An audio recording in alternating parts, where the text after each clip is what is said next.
नमस्कार, आप देख रहे हैं RNTV नेशनल। मैं हूं आपके साथ प्रज्ञा पांडे। नाबालिग निकली महाकुंभ की वायरल गर्ल मोनालिसा। असल उम्र 16 साल सामने आने के बाद अब सबसे बड़ा सवाल यही है कि क्या पति फरमान खान जेल जाएंगे? क्या यह सिर्फ एक शादी का मामला था या इसके पीछे कोई और सुनियोजित साजिश छिपी थी? मोनालिसा की कहानी अब उम्र, कानून और पहचान के ऐसे जाल में उलझ गई है जहां हर जवाब से नए सवाल जन्म ले रहे हैं। और सबसे बड़ा सवाल अब फरमान के साथ आगे क्या होगा?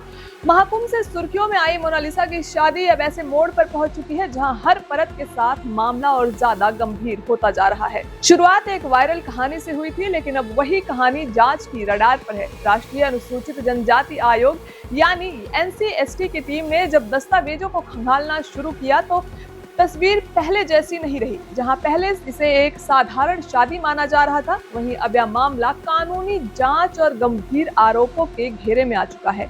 जांच में सामने आया सबसे बड़ा मोड़ उम्र को लेकर है। रिपोर्ट के मुताबिक लड़के की जन्मतिथि 30 दिसंबर 2009 बताई जा रही है और यहीं से पूरा मामला पलट जाता है, क्योंकि इसी आधार पर मार्च 2026 में हुई शादी कानूनी तौर पर सवालों के घेरे में आ जाती है।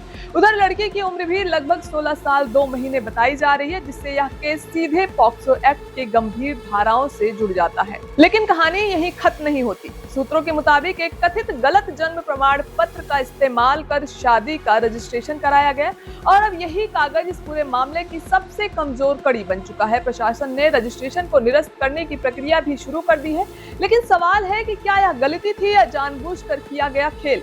जांच में बढ़ता शक और नए एंगल। जैसे जैसे जांच आगे बढ़ रही है, वैसे वैसे शक की परतें भी बढ़ती जा रही हैं। सूत्रों के मुताबिक कुछ संगठनों और संभावित राजनीतिक कनेक्शंस की भी जांच की जा रही है। और यही नहीं, यह भी सामने आया है कि आरोपी और लड़की पिछले कुछ महीनों से अलग अलग VIP होटलों में ठहरे हुए थे, जो इस पूरे मामले को और ज्यादा रहस्यमय बना देता है। अब सबसे बड़ा सवाल यही है कि फरमान के साथ आगे क्या कार्रवाई होगी। महेश्वर थाने में पॉक्सो एक्ट के तहत केस दर्ज हो चुका है और पुलिस अब हर एंगल से जांच में जुटी हुई है। फर्जी दस्तावेज बनाने वाले नेटवर्क से लेकर इसे पूरे कनेक्शन तक। और जैसे जैसे जांच आगे बढ़ेगी, वैसे वैसे इस कहानी के और भी बड़े राज सामने आने की आशंका है। पॉक्सो एक्ट यानी protection of children from sexual offence act Bharat में बच्चों को यौन अपराधों से सुरक्षा देने के लिए बनाया गया एक सख्त कानून है।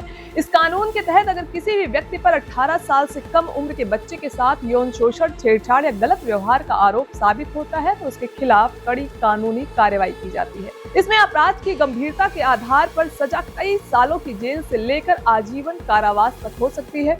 साथ ही पीड़ित बच्चे की पहचान को पूरी तरह गोपनीय रखा जाता है, ताकि उसकी सुरक्षा और सम्मान बना रहे। पॉक्सो एक्ट का मुख्य उद्देश्य बच्चों को हर तरह के यौन अपराध से बचाना और उन्हें सुरक्षित माहौल देना, ताकि उनके अधिकारों की रक्षा सुनिश्चित की जा सके। फिलहाल मोनालिसा के केस अब सिर्फ एक शादी की कहानी नहीं रह गई, बल्कि यह एक ऐसी उलझी हुई जांच बन चुकी है जहां हर जवाब के पीछे एक नया सवाल खड़ा हो रहा है।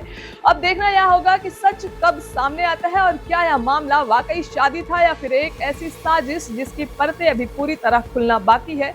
फिलहाल के लिए इतना ही। खबरों के अपडेट्स के लिए जुड़े रहें RNTV नेशनल के साथ।